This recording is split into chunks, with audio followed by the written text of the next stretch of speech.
Ketok. Ketok. Wis ketok.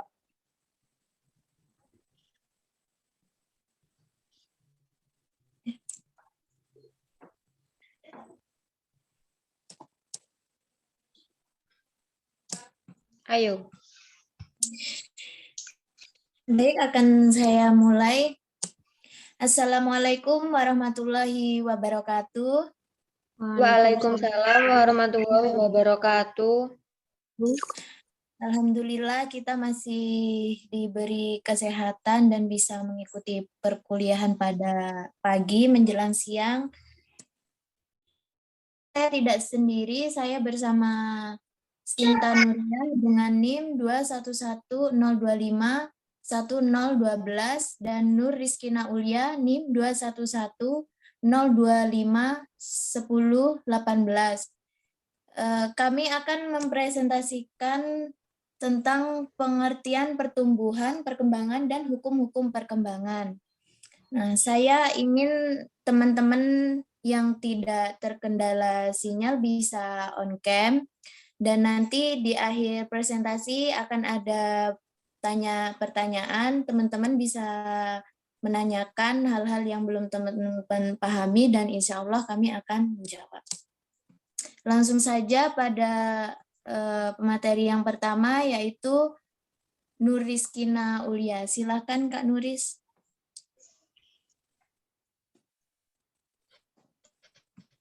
Ya, terima kasih moderator. Saya akan memaparkan diskusi kami, yaitu pengertian pertumbuhan, perkembangan, dan hukum-hukum perkembangan. Next, Kak Sinta.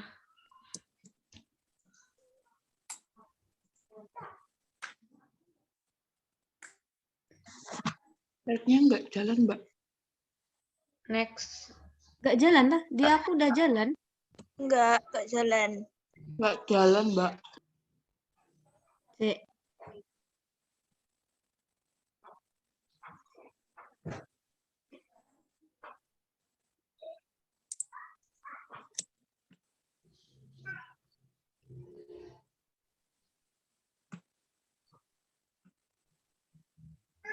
Loh, gini. Ada? Ada. Sebelumnya Kak. Ada. Nah, yang pertama ialah perkembangan individu. Apa itu perkembangan individu? Nah, perkembangan individu merupakan pola gerakan atau perubahan yang secara dinamis dimulai dari pembuahan atau konsepsi dan terus berlanjut sepanjang siklus kehidupan manusia yang terjadi akibat dari kematangan dan pengalaman. Menurut Harlock 1991 dan Rice 2002. Dalam perkembangan ada dua proses yang bertentangan yang terjadi secara serempak selama kehidupan, yaitu perubahan yang disebut evolusi dan kemunduran yang disebut dengan involusi. Next, Kak. Nah, pada awal kehidupan manusia yang berperan adalah evolusi, sedangkan involusi lebih berperan pada akhir kehidupan, yaitu perubahan-perubahan yang bersifat mundur. Sikap terhadap perubahan-perubahan perkembangan ini dipengaruhi oleh penampilan dan perilaku individu, stereotip budaya, nilai-nilai budaya, perubahan-perubahan peran, dan pengalaman pribadi. Salah satu perubahan adalah agar individu mampu menyesuaikan dengan lingkungan sehingga baik secara fisik maupun psikis sesuai dengan harapan-harapan sosial. Next, Kak. Adapun perubahan-perubahan dalam perkembangan individu merupakan hasil dari proses biologis, kognitif, dan sosio-emosional yang saling berkaitan. Proses biologis meliputi perubahan pada sifat fisik individu yang semakin bertambah usia akan mengarah kepada kematangan. Nah, sedangkan proses kognitif sendiri ialah meliputi perubahan pada pemikiran, inteligensi, dan bahasa individu. Sedangkan proses sosio-emosional meliputi perubahan pada relasi individu dengan orang lain, serta perubahan emosi dan kepribadian yang menyertainya. Belum selesai.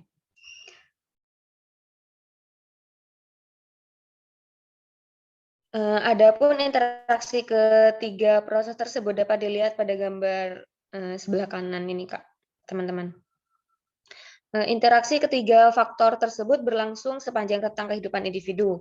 Proses-proses yang saling mempengaruhi menghasilkan periode siklus kehidupan manusia. Tahapan perkembangan meliputi urutan sebagai berikut. Periode prakelahiran, masa bayi, masa kanak-kanak awal, masa kanak akhir, masa remaja, masa dewasa awal, masa dewasa madya, dan masa lanjut usia. Dalam pengkajian perkembangan individu ini ada dua istilah yaitu yang sering muncul. Pertama perkembangan atau development, dan yang kedua adalah pertumbuhan atau grow. Istilah perkembangan dititik beratkan pada aspek-aspek yang bersifat psikis atau kualitatif, sedangkan pertumbuhan dipakai untuk perubahan-perubahan yang bersifat fisik atau kuantitatif. Adapun fisik dan psikis ini saling berkaitan dalam menelah kehidupan manusia. Pertumbuhan dan perkembangan kadang-kadang masih kabur pengertiannya dan sukar dibedakan. Biasanya istilah-istilah itu digunakan untuk menjelaskan adanya perubahan yang bersifat progresif, namun sifatnya berbeda. Kemudian saya kembalikan ke moderator untuk memaparkan materi selanjutnya.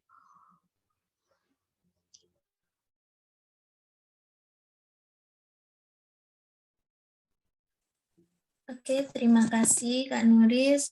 Selanjutnya akan saya jelaskan tentang pengertian pertumbuhan.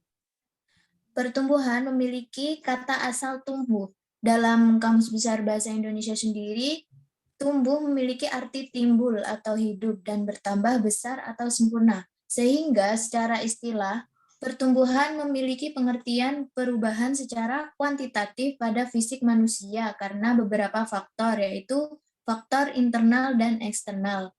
Pertumbuhan cenderung lebih bersifat kuantitatif dan berkaitan dengan aspek fisik. Next.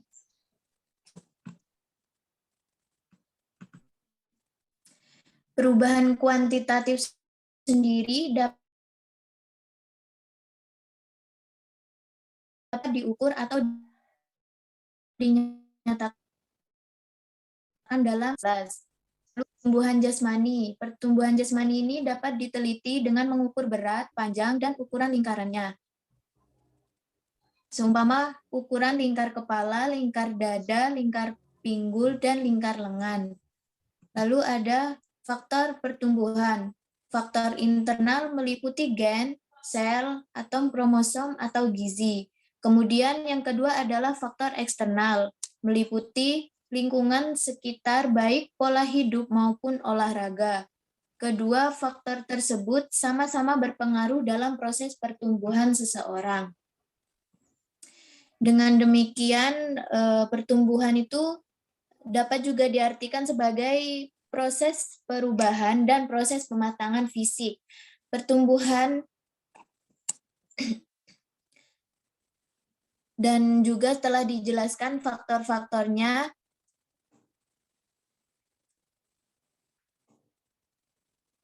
Ketika untuk faktornya, ketika yang optimal hanya salah satu faktor, maka hasil pertumbuhan akan kurang maksimal. Jadi kedua faktor itu harus seimbang. Sedangkan seimbang, berjalan beriringan, dan maksimal, maka pertumbuhan seseorang juga akan berjalan maksimal. Next.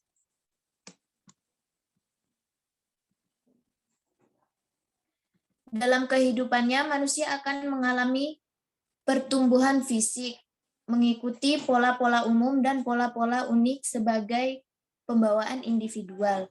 Sejak dalam kandungan, janin telah mengalami pertumbuhan fisik yang sangat cepat, bahkan tercepat bila dibandingkan dengan masa sesudah kelahirannya. Karena hanya dalam waktu kira-kira 9 bulan lebih, janin yang berasal dari setetes air mani itu tumbuh secara berangsur dan menjelma menjadi janin manusia. pada permulaan masa bayi akan mengalami pertumbuhan yang agak lambat namun pasti. Kemudian makin cepat dan mencapai puncak pertumbuhan tercepat pada masa remaja. Setelah itu berlangsung bahkan hampir tidak ada pertumbuhan lagi dan akhirnya berangsur-angsur menurun. Dengan kata lain, pertumbuhan ini mengalami keterbatasan. Semakin kita menua, maka kita tidak dapat pertumbuhan kita semakin berkurang. Next.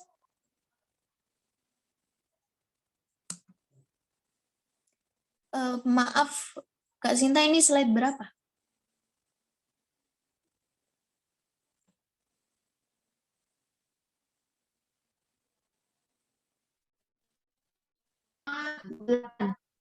Oh, oke, lanjut.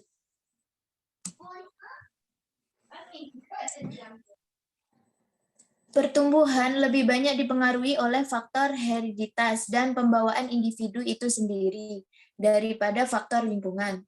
Setiap anak secara fisik lebih mirip kepada ayah, ibu, dan keturunannya karena mewarisi hereditas dan keturunannya. Pertumbuhan sebenarnya merupakan sebuah istilah yang lazim digunakan dalam biologi, sehingga pengertiannya bersifat biologis. Dari beberapa pengertian di atas dapat dipahami bahwa istilah pertumbuhan merujuk pada perubahan yang bersifat kuantitatif, yaitu peningkatan dalam ukuran dan struktur, seperti pertumbuhan badan, pertumbuhan kaki, kepala, jantung, paru-paru, dan sebagainya. Nah, kemudian materi selanjutnya akan dijelaskan oleh Sinta Nuria. Silakan. Baik, terima kasih atas waktunya. Selanjutnya ialah pengertian perkembangan. Perkembangan tentu memiliki perbedaan dengan pertumbuhan. Ketika pertumbuhan identik dengan perubahan secara kuantitatif, maka perkembangan sendiri identik dengan perubahan secara kualitatif. Berdasarkan KBBI, perkembangan memiliki arti perihal berkembang. Kemudian, arti berkembang sendiri berdasarkan KBBI ialah bertambah, memekar, atau membentang. Nah, istilah perkembangan atau development dalam psikologi merupakan sebuah konsep yang rumit dalam kompleks.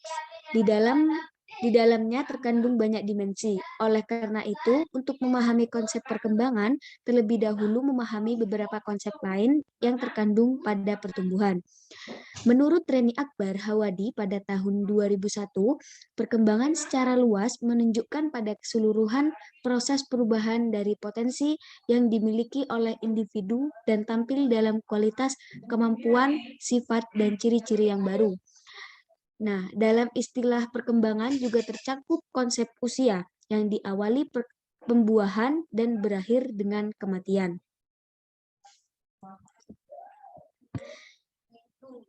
Bersifat kualitas. Berdasarkan batasan ini, maka istilah perkembangan dapat digunakan lebih representatif dan lebih fleksibel untuk menunjukkan perubahan fisik maupun psikis, daripada sering mengalami kekeliruan dan tertukar dalam penggunaan kedua istilah tersebut. Oleh karena itu, hampir semua literatur menggunakan istilah perkembangan daripada pertumbuhan, dan ilmu perkembangan manusia dalam psikologi disebut psikologi perkembangan, bukan psikologi pertumbuhan. Sebagaimana telah dipaparkan di atas bahwa perubahan pertumbuhan bersifat kuantitas, namun perubahan perkembangan bersifat kualitas. Kalau perubahan kuantitas ini lebih konkret, nah jika perubahan kualitas menunjukkan lebih abstrak dan juga bersifat abstrak. Perkembangan juga menunjukkan perubahannya pada fungsi-fungsi organ tubuh, bukan perubahan bentuk atau struktur tubuhnya. Oleh karena itu, yang mengalami perubahan itu fungsinya, maka perkembangan menjadi lebih abstrak. Perkembangan non-fisik manusia akan terus mengalami peningkatan dan perubahan, bahkan sepanjang hayatnya, seperti kemampuan berpikir, kedewasaan, tanggung jawab, kematangan, beragam akan terus meningkatkan seiring dengan usia, pengalaman, dan pendidikan, dan juga lingkungan yang makin baik yang mempengaruhinya. Oleh karena itu, dapat dikatakan bahwa perkembangan tidak terbatas sepanjang rentan hidup manusia. Perkembangan dalam berbagai aspek kejiwaan manusia yang terus berkembang dan akan optimal jika lingkungannya kondusif, dan jika lingkungan banyak menghambat, akan mengalami keterlambatan dalam perkembangan. Dengan demikian, perkembangan lebih banyak dipengaruhi oleh faktor lingkungan, tidak seperti pertumbuhan yang lebih banyak ditentukan dan dipengaruhi oleh faktor hereditas dan pembawaan. Oleh karena itu, perkembangan adalah proses menuju kedewasaan yang bersifat kualitatif. Tidak dapat digambarkan dengan angka, lebih dapat dilihat dari segi fungsionalnya. Untuk menjadi makhluk yang sempurna dan seutuhnya, perkembangan tidak sebatas pada usia. Artinya, makhluk hidup ini akan terus berkembang seiring bertambahnya usia. Dapat dicontohkan pada perkembangan seseorang dari lahir hingga mampu berbicara, mampu berdiri, dan mampu berjalan, dan hingga seterusnya. Nah, kesimpulan umum yang dapat diambil dari beberapa definisi di atas adalah bahwa perkembangan tidak terbatas pada pengertian pertumbuhan yang semakin membesar, melainkan di dalamnya juga terkandung serangkaian perubahan yang berlangsung secara terus-menerus dan bersifat tetap dari fungsi ke fungsi jasmaniah dan rohaniah yang memiliki individu menuju ke tahap kematangan melalui pertumbuhan, kematangan, dan juga belajar. Pertumbuhan maupun perkembangan menunjukkan perubahan menuju ke arah yang maju atau lebih dewasa, progresif.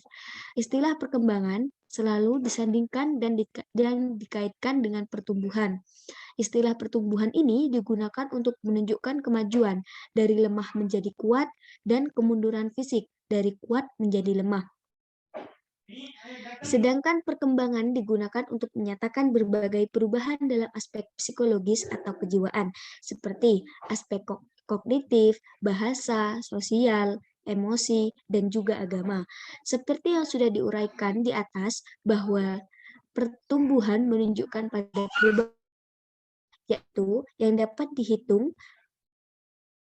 dihitung atau diukur, seperti panjang ataupun berat tubuh, dan dapat dipahami bahwa istilah pertumbuhan dalam konteks perkembangan merujuk pada perubahan, yaitu peningkatan dalam ukuran dan struktur, seperti pertumbuhan badan, pertumbuhan kaki, pertumbuhan kepala, pertumbuhan jantung, pertumbuhan paru-paru, dan lain sebagainya.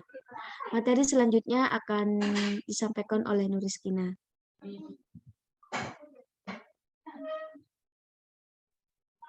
Baik, terima kasih untuk waktunya. Saya lanjutkan materi. Untuk perspektif sepanjang tentang kehidupan manusia itu menjelaskan adanya 7 karakteristik dasar yang harus dipahami untuk melihat perkembangan manusia. Yaitu yang pertama ialah perkembangan adalah seumur hidup. Nah, maksud dari itu ialah perkembangan yang menyangkut berbagai macam perubahan dari hasil interaksi faktor-faktor seperti yang telah disebutkan akan berlangsung secara berkesinambungan sepanjang siklus kehidupan. Kemudian yang kedua ialah perkembangan bersifat multidimensional, yaitu perkembangan menyangkut berbagai macam ranah. Perkembangan seperti faktor fisik, intelektual yang menyangkut perkembangan kognitif dan bahasa, emosi, sosial dan moral. Kemudian yang nomor 3 ialah perkembangan adalah multidireksional, yaitu ialah ranah-ranah perkembangan mengalami perubahan dengan arah tertentu. Sebagai contoh pada masa bayi, perkembangan yang tumbuh pesat adalah ranah fisik, yang kecepatan arah pertumbuhannya tidak sama dengan ranah yang lain. Sementara pada masa kanak-kanak awal, perkembangan emosi dan sosial berkembang lebih pesat dibandingkan dengan perkembangan yang lain. Yang nomor 4 ialah perkembangan bersifat lentur atau plastis. Maksud dari ini ialah berarti perkembangan berbagai macam ranah dapat distimulasi untuk berkembang secara maksimal. Sebagai contoh, Kelenturan berpikir anak-anak dapat diasah sejak dini dengan memberikan latihan-latihan pada anak untuk terbiasa memecahkan masalah dengan baik dengan berbagai macam cara dari hasil eksplorasinya. Kemudian yang nomor 5 ialah perkembangan selalu melekat dengan sejarah. Maksudnya ialah bagaimanapun perkembangan individu tidak dapat lepas dengan keadaan di sekitarnya. Sebagai contoh, perkembangan emosi. Pada era 66 akan menyebabkan individu yang hidup saat itu memiliki kekhasan sendiri dalam merespon sesuatu. Hal ini dapat dilihat dari benang merah perkembangan individu yang hidup pada era 1960-an. Perkembangan bersifat multidisipliner, berbagai macam ahli dan peneliti dari disiplin ilmu seperti psikologi, sosiologi, antropologi, neuroscience, kesehatan mental, kedokteran mempelajari perkembangan manusia dengan berbagai macam persoalannya. Kemudian selanjutnya ialah perkembangan bersifat multidisipliner. Berbagai macam ahli dan peneliti dari disiplin ilmu seperti psikologi, sosiologi. Sorry, ini kayaknya yang tadi itu ya guys. Yang seperti psikologi, sosiologi, antropologi, neuroscience, kesehatan mental, kedokteran mempelajari perkembangan manusia dengan berbagai macam persoalannya. Kemudian yang nomor 7 ialah perkembangan bersifat kontekstual. Hal ini berarti bahwa perkembangan individu mengikuti kondisi saat itu. Perkembangan bersifat kontekstual secara lebih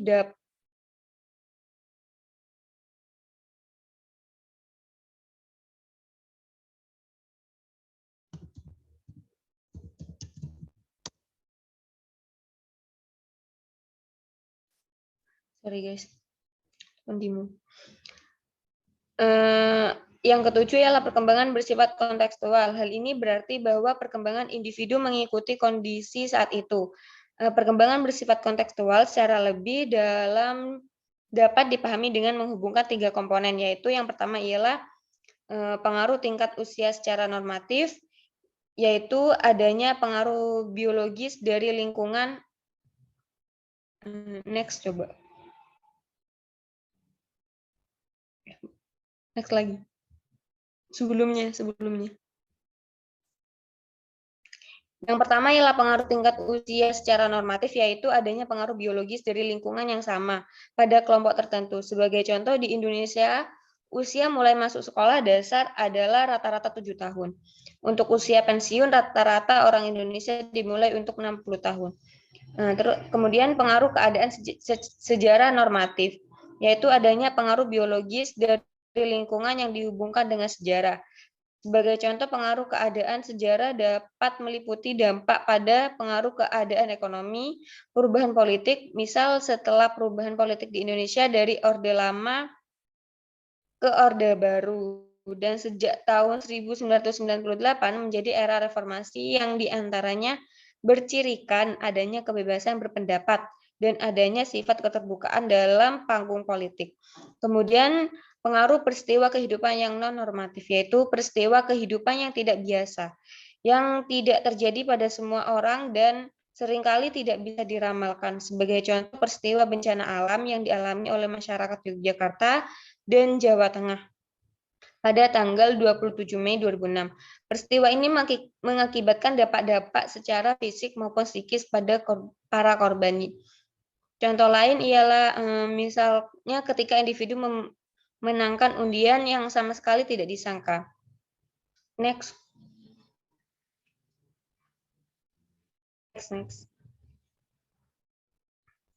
Kemudian perbedaan dan persamaan pertumbuhan dan perkembangan.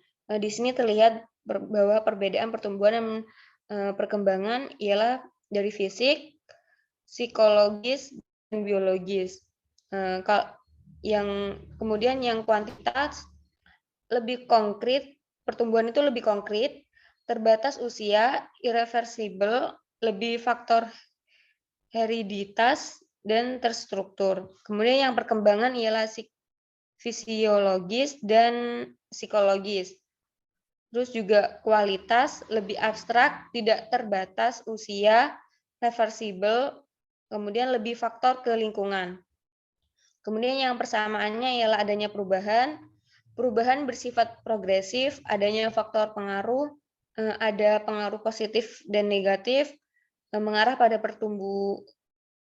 pertumbuhan yang lebih baik, dari pola umum ke khusus, dan dari sederhana makin kompleks, butuh kondisi dan stimulan positif, kemudian struktur makin sempurna. Next, Kak. Mungkin itu saja yang bisa saya paparkan. Saya kembalikan ke moderator. Oke, terima kasih buat Kak Sinta dan Kak Nuris. Selanjutnya sesi tanya jawab, dan juga kalau teman-teman punya pendapat atau saran boleh disampaikan. Silahkan.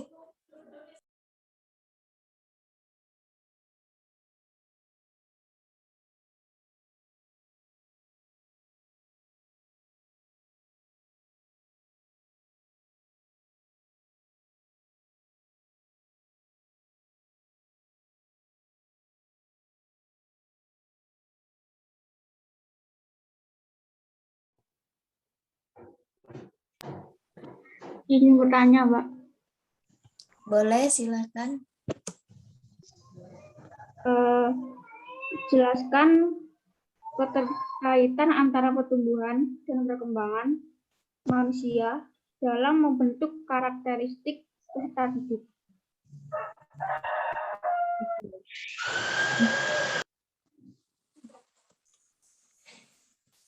Pertanyaan dari Kak Aida, jelaskan kaitan antara pertumbuhan dan perkembangan dengan karakteristik, ya, benar?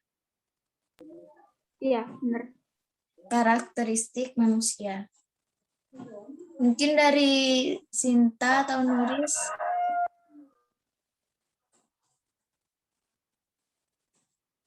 Kami tampung dulu ya, Kak.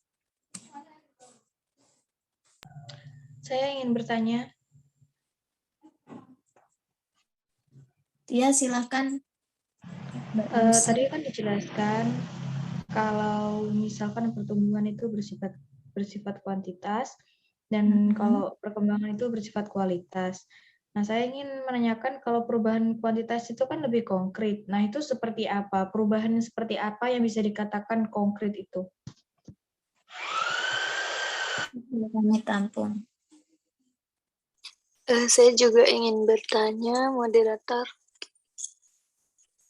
Silahkan. Nah, tadi kan Mbak Sinta memaparkan, pada sebelumnya itu dipaparkan bahwa perkembangan non-fisik manusia itu akan terus mengalami peningkatan perubahan seperti kedewasaan ya. Nah, pertanyaan saya, bagaimana kita memperlakukan orang dewasa yang masih bersikap kekanak-kanakan? Gitu, terima kasih. Oke. Sepertinya cukup ya, ditambah satu lagi dari Mbak Lydia. Izin bertanya, tadi kan dijelaskan perubahan secara kuantitatif pada fisik manusia karena beberapa faktor, yaitu faktor internal dan eksternal. Yang saya tanyakan, faktor internal dan eksternal seperti apa yang dimaksud? Beberapa pertanyaan saya tampung dulu.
Saya akan menjawab pertanyaan dari Mbak Lydia ya.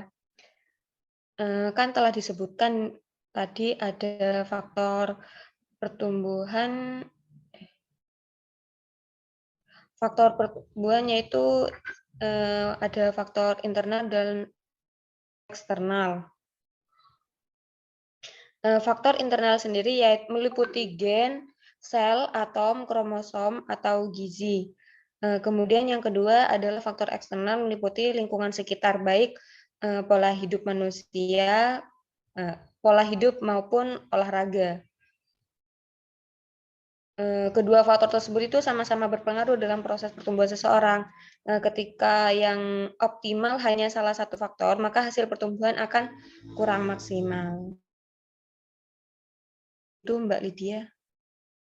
Bagaimana? Terima kasih atas jawabannya, Mbak.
Untuk pertanyaannya Mbak Aida itu mengaitkan karakteristik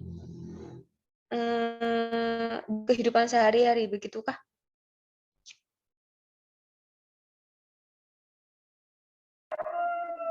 Bukan, Mbak. Gimana?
Saya akan menjawab pertanyaan Mbak Aida.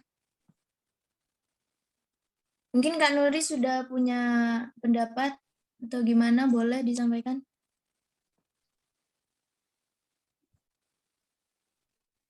Belum ya? Sampaikan dulu aja, Kak. Oke. Jadi pertumbuhan itu salah satu ciri makhluk hidup kan, pertumbuhan fisik dari balita ke anak-anak, kemudian remaja. Jika ada suatu hal yang menghambat anak itu tumbuh, maka itu akan berpengaruh kepada psikologisnya.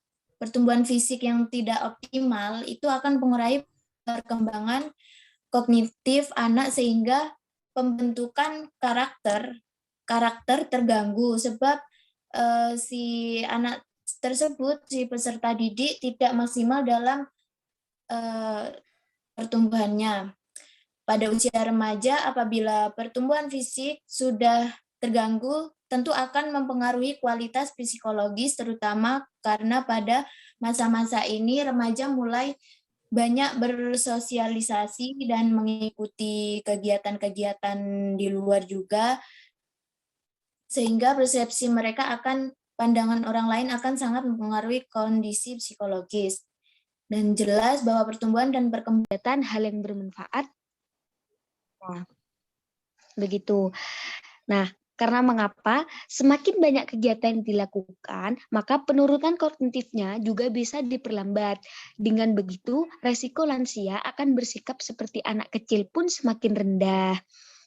Tingkatkan juga kesabaran kita dalam merawat atau menghadapi lansia tersebut. Untuk mengurangi resiko lansia bersikap seperti anak kecil, kita juga bisa mengajaknya jalan-jalan gitu ya. Intinya kita harus tetap secara rutin mengadakan aktivitas agar tetap produktif, juga itu untuk menurunkan kognitif pada proses otaknya, sehingga sifat kekanak-kanaknya lama-lama akan menghilang. Bukan menghilang sih, bisalah diatasi gitu. Bagaimana Mbak Anissa? Iya Mbak Sinta, sudah cukup. Berarti intinya itu tidak perlu dimasukkan ke dalam hati, terus dimaklumi, terus juga diajak refreshing gitu ya? Iya. Iya. Jika teman-teman ada yang mau menambahkan, silakan. Terima kasih Mbak Sinta. Ya. Luar biasa sekali jawaban dari Mbak Sinta. Iya, kan ada Jerome di belakang yang ngebisikin. Adiknya Jerome. Iya, tapi aku mualaf. Oke, teman-teman yang lain, ada tambahan? Pertanyaannya sudah ditutup ya ini. Mungkin tinggal pendapat atau gimana, kita santai-santai aja. Apa mau diakhiri? Sudah diakhiri aja, teman-teman. Kata lagi ada mata kuliah belajar dan pembelajaran. Kalau begitu, sekian dari kami. Terima kasih kepada teman-teman semua yang sudah mengikuti kuliah hari ini, meskipun tanpa Bapak Fatkur. Nanti ini sudah direkod, akan dikirim kepada beliau. Dan mohon maaf tadi sempat ada kendala keluar sendiri dari Zoom karena belum premium. Dan terima kasih banyak sudah bergabung kembali. Saya akhiri, mohon maaf kesalahan. Gimana? Ada dokumen atau enggak? Screenshot. Oh, oke. Dokumentasi. Ya, mungkin dari siapa? Dari Mbak Nuris? Bisa dihitung ya kalau mau screenshot. Oke, yuk on cam guys. Teman-teman bisa on cam ya. Yuk, on cam yuk.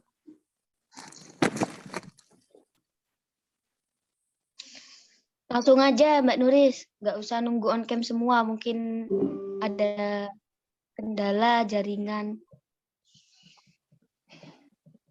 Oke. Sudah ya guys.